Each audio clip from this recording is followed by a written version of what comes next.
Bona tarda. Avui us presentem a la Rosa Vilaseca, que és la presidenta de l'associació GLG de Girona i a més membre del col·lectiu LGTBI de la ciutat. Bona tarda, Rosa. Bona tarda.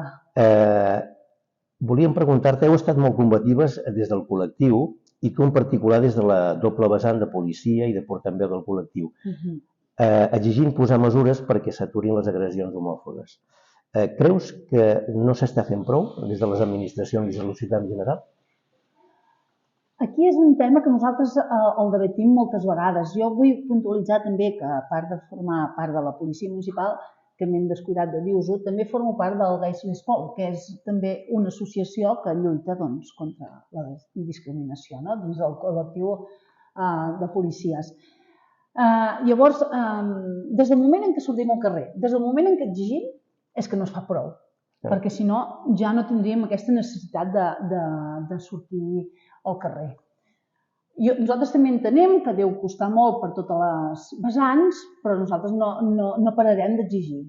Fins que hi hagi la més mínima de discriminació, continuarem exigint sempre. Correcte, justament el dissabte vam fer una presentació en què hi havia una mosso que estava dintre del mateix grup que tu estàs, o sigui que fantàstic. Molt bé. Així ho lliguem ja.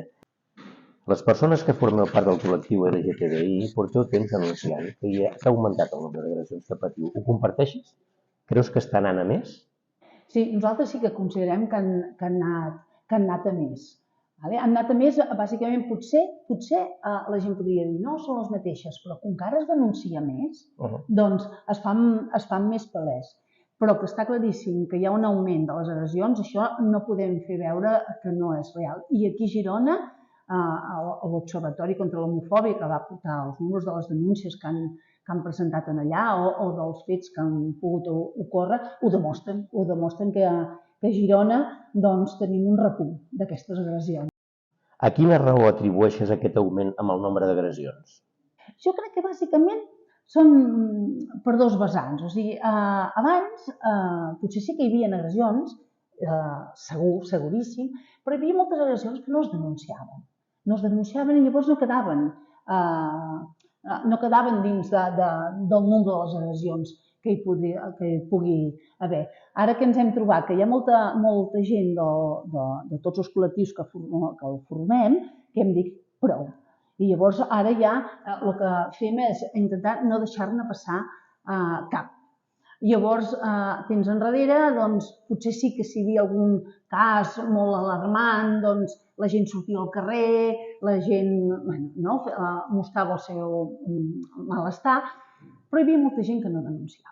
I ara què ha passat? Tu creus que pot ser també que, donat que ara el col·lectiu es mostra més al carrer, és més visible, la reacció contra sigui molt més virulenta per part... Sí, no, segur que s'hi han ajuntat les dues coses. Primer, que nosaltres hem dit prou, i nosaltres ara hi ha una part important que denuncia, que abans no ho feia, i sobretot perquè durant molts anys, o sigui, el discurs era, sí, jo cap problema, oi? Només faltaria, però sempre i quan al carrer te comportis, al carrer no es noti, al carrer no facis mostres d'estimació, no mostris la teva ploma o no, si en tens o no en tens.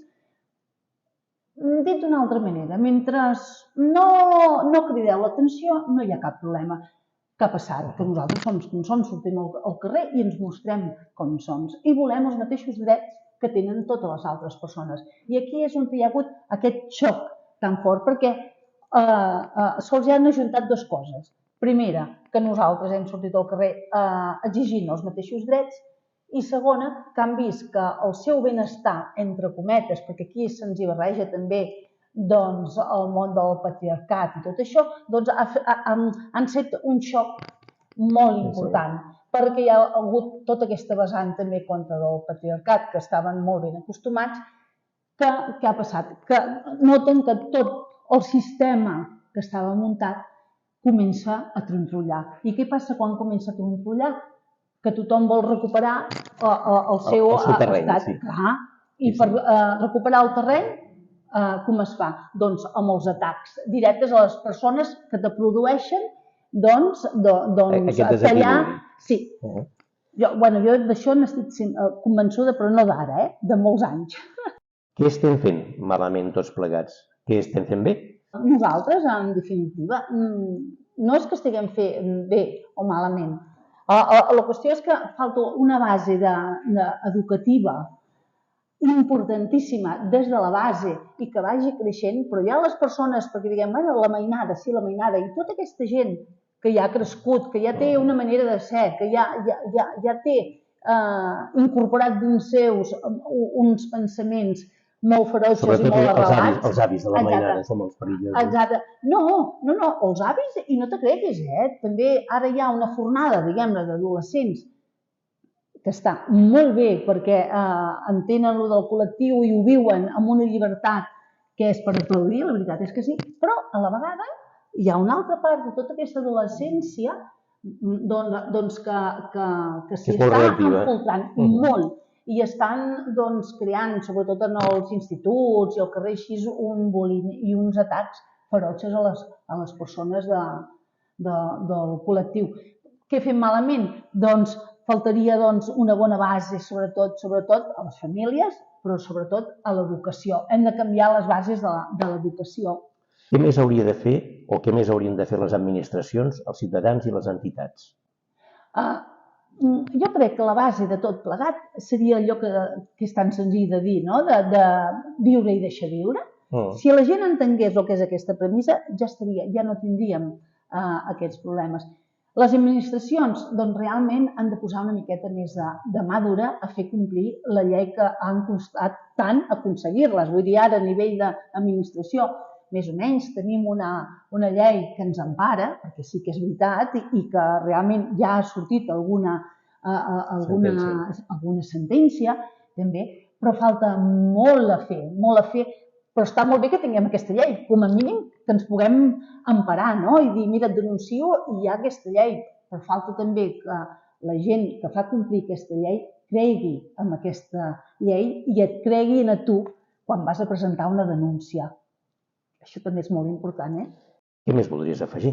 Jo crec que aquestes petites entrevistes, aquestes petites coses de fer saber a la gent, crec que és molt important, perquè el que no es diu no existeix. I llavors és molt important parlar-ne, fer-ne debats, portar-ho al carrer, portar-ho a les escoles, és igual, a tots els àmbits, però sobretot això, parlar-ne i parlar-ne amb tranquil·litat i realment... Fer veure que és una cosa normal. Sí, a buscar aquesta normalitat, que ja us he dit que comparat amb anys enrere, Déu-n'hi-do tot el que s'ha fet, però està claríssim que queda molta feina per fer, i més ara que ens està vinguent tota aquesta onada d'extrema dreta tan radical, i que s'estan drets que ja s'havien aconseguit en d'altres països, per exemple, s'estan anul·lant. És que és molt important el que està passant. Hem de sortir al carrer o sí, perquè se'ns menjaran. Inclús potser altres cultures que encara no porten aquest avenç. I tant, parlo de cultures, sobretot centroamericanes, sud-americanes, en què el masclisme és molt més, i les seves postures són més rígides encara, que aquesta gent ve cap aquí d'alguna manera actua com ho ha viscut. Sí, mira, nosaltres, per exemple, el cas d'un noi d'aquí d'Olot, que ell és marroquí, i l'ha repudiat tota la família, pel fet de ser gai. Ha quedat sol, té la seva empresa, té el seu negoci i tot, però l'altre dia, així parlant, se li queien les llàgrimes. Diu, m'he quedat sol, la meva família sol, ara les altres persones. Estic repudiat de la meva família. Realment terrible. Són paraules grans, Molt bé, Rosa, doncs moltíssimes gràcies per ser amb nosaltres i per totes aquestes opinions que ens has expressat. I per la feina que feu vosaltres, importantíssima, no ho oblideu mai. Gràcies.